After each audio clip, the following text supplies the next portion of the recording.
Movement August 9 Kottayam സാഹിത്യ പ്രവർത്തക സഹകരണ സംഘം ഓഡിറ്റോറിയത്തിൽ നടന്ന സംസ്ഥാന കൺവെൻഷൻ നിലവിലെ സാമൂഹിക രാഷ്ട്രീയ സ്ഥിതിഗതികൾ ജനറൽ കൺവീനർ സന്തോഷ് പാലത്തുംപാടൻ വിശദീകരിച്ചു.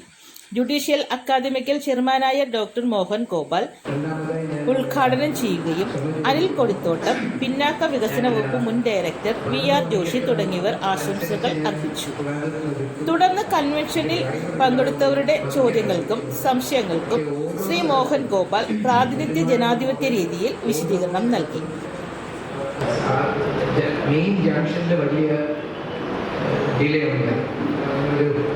വിദേശങ്ങൾ ഏകദേശം 1.25 മണിക്കൂർ താമസിച്ചിറക്കിയത് ചോദിക്കുന്നു. വളരെ പ്രധാനപ്പെട്ട ടോപ്പിക്കാണ് ഇത് നമ്മൾ ഇവിടെ ചർച്ച ചെയ്യുന്നത്. ഇതിനെക്കുറിച്ച് എനിക്ക് പറയേണ്ടത് പറയാം. പക്ഷേ 10:11 മുതൽ എല്ലാവരും ഇരിക്കുന്നു. അതുകൊണ്ട് ഞാൻ അദ്ദേഹത്തിനോട് ചോദിച്ചു, ഇതിൻ്റെ സമൂഹത്തോടുകൂടി ഞാൻ അപേക്ഷിക്കുന്നത് കുറച്ച് ചോദ്യങ്ങൾ ചോദിക്കാതെ ഉത്തരം ഞാൻ പറയാം. അതിലൂടെ ഞാൻ പറയാൻ ആഗ്രഹിക്കുന്നത് ഞാൻ പറയാം. പക്ഷെ നിങ്ങൾ ഇത്രയും കേട്ടു, പ്രസംഗങ്ങളൊക്കെ കേട്ടു.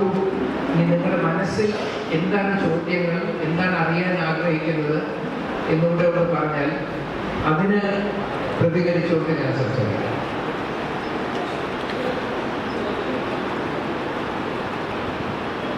ഇതുവരെ പല കാര്യങ്ങളും കേട്ടു, വളരെ നല്ല പ്രസംഗങ്ങൾ പലതും കേട്ടു. അപ്പോൾ ഇതിൻ്റെ ഒരു പശ്ചാത്തലത്തിൽ എന്താണ് നിങ്ങൾ എന്ത് ചോദ്യങ്ങളുള്ളത് അതിനെക്കുറിച്ച് നമുക്ക് ചർച്ച ചെയ്യാം. അതിലൂടെ ഞാൻ പറയാൻ ഉദ്ദേശിക്കുന്നത് ഞാൻ പറയുകയും ചെയ്യും. പക്ഷേ ഒരു പ്രസംഗ രൂപത്തിൽ പറഞ്ഞാൽ അത് ചിലപ്പോൾ അത്ര ക്ലിയർ ആവില്ല.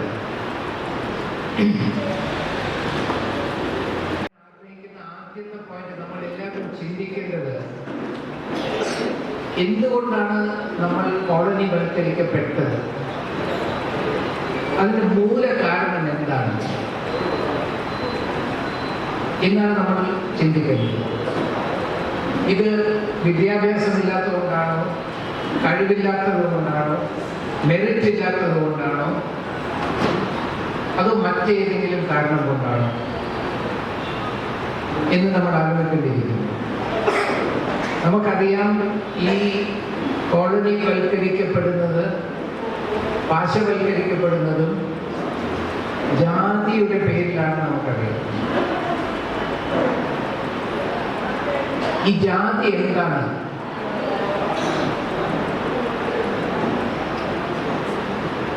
കാസ്റ്റ് എന്താണ്? ഷെഡ്യൂൾ കാസ്റ്റ് എന്ന് SC എന്ന് വെച്ചാൽ ഷെഡ്യൂൾ കാസ്റ്റ് ആണല്ലോ. കാസ്റ്റ് എന്ന് വെച്ചാൽ എന്താണ് എന്നുള്ള കാര്യത്തിനെ കുറിച്ച് വലിയ തോതിൽ മനഃപൂർവ്വം വലിയ തോതിൽ തെറ്റിദ്ധാരണ കഴിഞ്ഞ ഒരു 150 വർഷം കൊണ്ട് ഉണ്ടാക്കിയിരിക്കുകയാണ്. ഞാൻ പെടുന്ന സമുദായവും ഇവിടെ ഇരിക്കുന്ന എല്ലാവരും പെടുന്ന സമുദായങ്ങളെയും നമ്മൾ ഔട്ട്കാസ്റ്റുകളായിരുന്നു. ഔട്ട്കാസ്റ്റ് എന്ന് വെച്ചാൽ out of caste. Out of caste എന്ന് വെച്ചാൽ കാസ്റ്റിന് പുറത്ത്. പിന്നെ നമ്മൾ കാസ്റ്റ് എങ്ങനെയായി? കാസ്റ്റിന് പുറത്തുള്ള ആൾക്കാര് കാസ്റ്റ് എങ്ങനെയായി? കാസ്റ്റിന്റെ സംസ്കൃത സങ്കല്പം, ഇത് ആര്യൻ സങ്കല്പമാണല്ലോ കാസ്റ്റ്. അത് കാസ്റ്റ് എന്നുള്ള ഒരു പോർച്ചുഗീസ് വാക്കാണ്. പക്ഷെ അതിന്റെ യഥാർത്ഥ പേര് ജാതി വർണ്ണം എന്നാണ്. അതായത് ഔട്ട് ഓഫ് കാസ്റ്റ് എന്ന് വെച്ചാൽ ജാതിയുടെയും വർണ്ണത്തിന്റെയും പുറത്തായ ആൾക്കാരാണ് നമ്മൾ. പിന്നെ ഈ നൂറ്റാണ്ടിൽ നമ്മൾ എങ്ങനെ ജാതികളായി, എങ്ങനെ കാസ്റ്റുകളായി, ആ കാസ്റ്റിന്റെ പേരിൽ നമ്മൾ എങ്ങനെ പാശവൽക്കരിക്കപ്പെടുന്നു, ഇതിനെക്കുറിച്ച് വലിയ തെറ്റിദ്ധാരണ ഉണ്ടായിരിക്കുകയാണ്. ഈയിടെ കുറച്ച് മാസങ്ങൾക്ക് മുമ്പ് സുപ്രീം കോടതി ഒരു ജഡ്ജ്മെന്റിൽ പറഞ്ഞു, വർണ്ണം എന്ന് വെച്ചാൽ കാസ്റ്റ് അല്ല. ജാതിയാണ് കാസ്റ്റ്, വർണ്ണമല്ല. നമുക്ക് ജാതി രഹിത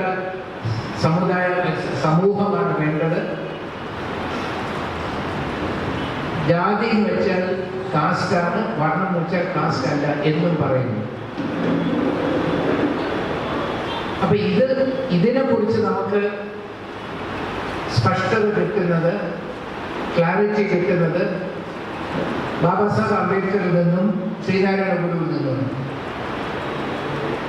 ശ്രീനാരായണ ഗുരു 100 വർഷം മുമ്പ് പറഞ്ഞു, ജാതി എന്ന് വെച്ചാൽ ജന്മരീതിയാണ്, ജന്മരീതി. കാസ്റ്റ് എന്നുള്ള വാക്ക് കാസ്റ്റ് എന്നുള്ള വാക്കിന്റെ അർത്ഥം വളരെ സ്പഷ്ടമായി നമുക്ക് ബാബാ സാഹേബിൽ നിന്ന് കിട്ടാം.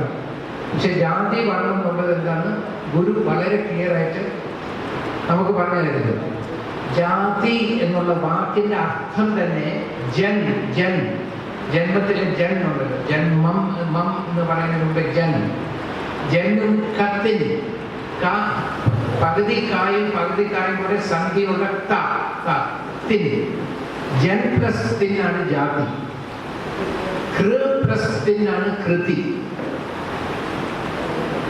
ഒരു ഫിനോമിനൻ ക്രിയേറ്റിവിറ്റി, ജന്മം, അത് ഒരു പ്രാക്ടിക്കൽ ആക്ഷനിൽ ഉണ്ടാകുമ്പോൾ അതിൽ നിന്ന് വരുന്നതാണ് കൃതി അല്ലെങ്കിൽ ജാതി. ഗുരുവിൽ നിന്ന് നമ്മൾ പഠിക്കുന്നതാണ് ജാതി എന്ന് വെച്ചാൽ ഒരു ജന്മരീതിയുള്ള ഒരു കൂട്ടം ആൾക്കാർ ആണ് ജാതി. അതുകൊണ്ടാണ് സഹോദരൻ പറയുന്നു ജാതി വേണ്ട മനുഷ്യൻ, ഗുരു പറയുന്നു ഒരു ജാതി മനുഷ്യൻ. ജാതി ഇല്ല എന്ന് പറയുന്നില്ല, ഒരു ജാതി മനുഷ്യൻ. ഗുരു പറയുന്നത് എന്താണ്? ഈ ലോകത്തുള്ള എല്ലാ മനുഷ്യരും ഒരു സ്ത്രീയുടെ യോനിയിൽ നിന്നും ജനിക്കുന്നുണ്ട്, ഒരേ ആകാരത്തിൽ ജനിക്കുന്നു. ഒരു യോനി ഒരു ആകാരത്തിൽ ജനിക്കുന്നു. ലോകത്തുള്ള എല്ലാ മനുഷ്യരും, എല്ലാ പശുക്കളും ഒരേ രീതിയിൽ ജനിക്കുന്നു. അതുകൊണ്ട് പശുവിന്റെ ജാതി ഒരു ജാതി, ഒരു രീതിയിൽ ജനിക്കുന്ന മൃഗങ്ങൾ. മനുഷ്യന്റെ ജാതി ഒരു ജാതി, ഒരു രീതിയിൽ ജനിക്കുന്ന മൃഗങ്ങളായ മനുഷ്യന്റെ ജാതിയും ഒരു ജാതി. ഇത് നമ്മൾ മനസ്സിലാക്കി കഴിഞ്ഞാൽ ഈ ലോകത്തുള്ള ഏത് മനുഷ്യനെ കണ്ടാലും നമുക്ക് മനസ്സിലായത് എന്റെ ജാതിയാണ്. നിറമെന്നാലും ലോകത്ത് എവിടെ നിന്ന് വരികയാണെങ്കിലും മനുഷ്യനെ കാണുമ്പോൾ നമുക്ക് മനസ്സിലാകും ഇത് എന്റെ ജാതിയാണ്, എന്റെ സ്പീഷീസാണ്. ഒരു സിംഹം മറ്റൊരു സിംഹത്തിനെ കാണുമ്പോൾ, ഒരു മാൻ മറ്റൊരു മാനിനെ കാണുമ്പോൾ, ഒരു നായ മറ്റൊരു നായയെ കാണുമ്പോൾ ഇതെന്റെ ജാതിയാണെന്ന് അവർക്ക് മനസ്സിലാവും. പക്ഷെ ഗുരു പറയുന്നു ഒരു ജാതി, ഒരു ജന്മരീതിയെ ലോകത്തുള്ള എല്ലാ മനുഷ്യർക്കും ഒരു ജാതിയിൽ ജന്മം എടുക്കുന്ന ഒരു വർഗമാണ് മനുഷ്യനെന്ന് അറിഞ്ഞൂടാത്ത കോപ്പിന് ആരുമില്ല ഈ ലോകത്ത് ഗുരു പറയും. ആരുമില്ല. ഈ ബ്രാഹ്മണാദികൾ ഒഴികെ ആ കഷ്ടം എന്ന് പറയുന്നു. ഈ ബ്രാഹ്മണാദികൾ മാത്രമേ ഈ ലോകത്ത്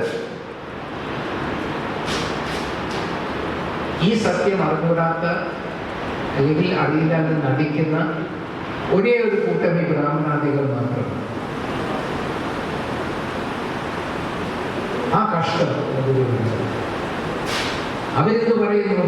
അവര് പറയുന്നു ഋഗ്വേദത്തിലെ പുരുഷ സൂക്തത്തിൽ 4 ജന്മരീതികൾ മനുഷ്യനുണ്ടെന്ന് അവർ പറയുന്നില്ല. മനുഷ്യനുള്ള സങ്കല്പമില്ല. പക്ഷെ അതിൽ മൃഗങ്ങൾ, കന്നുകാലികൾ, 2 വലിയ പല്ലുള്ള പശുക്കൾ, പൃഥ്വി, ആകാശം, എല്ലാത്തിൻ്റെയും ജന്മരീതിയാണ് ഈ പുരുഷ സൂക്തത്തിൽ പറയുന്നത്. അത് 4 ഇനങ്ങളുടെ ജന്മരീതിയെ കുറിച്ച് പുരുഷ സൂക്തത്തിൽ പറയുന്നു. ബ്രാഹ്മണൻ, ക്ഷത്രിയൻ, വൈശ്യൻ, ശൂദ്രൻ, തലയിൽ നിന്നും തോളിൽ നിന്നും. അതുകൊണ്ട് ഗുരു പറയുന്നത് ഇവർക്ക് ഈ സത്യം അറിയില്ല. ഈ ലോകത്ത് എല്ലാവർക്കും അറിയാം, തലയിൽ നിന്നും തോളിൽ നിന്നും തുടയിൽ നിന്നും കാലിൽ നിന്നും പറ്റാൻ എല്ലാ മനുഷ്യരും ഒരു സ്ത്രീയിൽ നിന്നും ഒരു യോനിയിൽ നിന്നും ഒരു ആകാരത്തിൽ ജനിക്കുന്നു. അല്ലാതെ ചില മനുഷ്യർ അങ്ങനെയും മറ്റുള്ളവർ അച്ഛൻ മുട്ടയിട്ട് മുട്ട വിരിഞ്ഞിട്ടല്ലോ ജനിക്കുന്നു. അപ്പൊ ഈ ഋഗ്വേദത്തിൽ ഇത് പറയുന്നു. എന്നിട്ട് 4 ഇത് എന്താണെന്ന് പറയുന്നില്ല, ജാതി എന്നുള്ള വാക്കും പറയുന്നില്ല, വർണ്ണവും എന്നുള്ള വാക്കും പറയുന്നില്ല. പക്ഷെ ഈ 4 പേര്, ഈ 4 ഇനങ്ങളുണ്ടെന്ന് പറയുന്നു. എന്നിട്ട് ഈ ആര്യന്മാർ ക്ലെയിം ചെയ്യുന്നു, ഞങ്ങളാണ് ഈ ഇനങ്ങൾ എന്ന് അവർ ക്ലെയിം ചെയ്യുന്നു. അവർ തന്നെയാണ് ഇതൊക്കെ എഴുതി ഉണ്ടാക്കുന്നത്. പക്ഷെ അവർ പറയുന്നു, ഓ, ഈ ഋഗ്വേദത്തിൽ പറഞ്ഞിരിക്കുന്നത് ഞങ്ങളെ കുറിച്ചാണ്, ഞങ്ങളാണ് ഈ ഇനങ്ങൾ. എന്നിട്ട് ചില മനുഷ്യർ പറയുന്നു, ഇപ്പം അയ്യർ, അയ്യങ്കാർ, ചെറുപ്പവൻ, നമ്പൂതിരി, ഈ ഇനത്തിൽ ഈ സമുദായങ്ങളിൽ പെട്ട ചില മനുഷ്യർ പറഞ്ഞു, ഓ, ഞങ്ങളുടെ സമുദായങ്ങൾ ഈ ബ്രാഹ്മണ കാറ്റഗറിയിലാണ് ഞങ്ങൾ പെടുന്നതെന്ന് പറയുന്നത്. പക്ഷെ ഒരൊറ്റ ശ്രുതിയിലും അയ്യറിനോ അയ്യങ്കാരനോ നമ്പൂതിരിനോ ഒന്നും എഴുതിയിട്ടില്ല. ഈ 4 ഇനങ്ങളുണ്ടെന്ന് മാത്രമേ പറയുന്നുള്ളൂ. പക്ഷെ ആരിതിൽ പെടുന്നു എന്ന് പറയുന്നില്ല. ഇപ്പൊ IAS ഉണ്ട്, IPS ഉണ്ട്, ഫോറിൻ സർവീസ് ഉണ്ട്, ഇങ്ങനെ ഇനങ്ങൾ, കാറ്റഗറീസ് ഉണ്ടെന്ന് പറയുന്നു. പക്ഷെ ഈ കാറ്റഗറിയിൽ ആരാണ് IAS IPS എന്ന് ഒരു ലിസ്റ്റും ഇല്ല, ഒരു പ്രക്രിയയില്ല, ആരും പറയുന്നില്ല. ചുമ്മാ ആൾക്കാർ പറയാം, ഞാൻ IAS ആണ്, ഞാൻ IFS ആണ്, സ്വയം പറയുന്നതാണ്. IAS IPS ശരിക്കുള്ള നിയമപരമായ കാറ്റഗറീസ് ഉണ്ട്. പക്ഷെ ഇത് ആ കാറ്റഗറീസിന്റെ ഒരു അർത്ഥമില്ല. ഗുരു പറയുന്നു ഇത് തെറ്റാണ്, ഇത് തെറ്റാണെന്ന് അറിഞ്ഞുകൂടാത്ത ലോകത്ത് ആരുമില്ല. ഇങ്ങനത്തെ 4 കാറ്റഗറി ഇല്ലാന്ന് അറിഞ്ഞുകൂടാത്ത ആൾക്കാർ ആരുമില്ല. എന്നിട്ടും ഇവർ ക്ലെയിം ചെയ്യുക.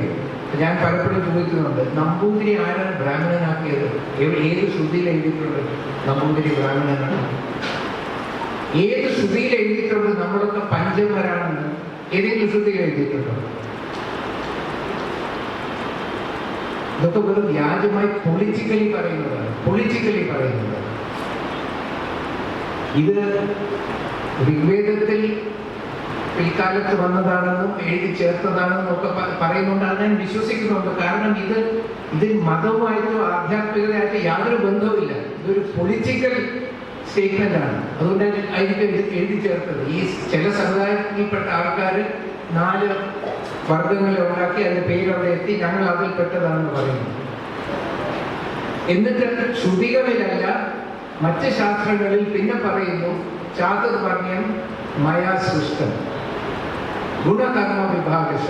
ദൈവം ഗുണവും കർമ്മവും അനുസരിച്ച് ഈ 4 വർഗങ്ങളെ ദൈവം ഉണ്ടാക്കി എന്ന് ശ്രുതിയിലല്ല, ഈ മറ്റ് ശാസ്ത്രങ്ങളിൽ, ബ്രാഹ്മണർ എഴുതിയ ശാസ്ത്രങ്ങളിൽ അവരെന്ന് പറയുന്നു.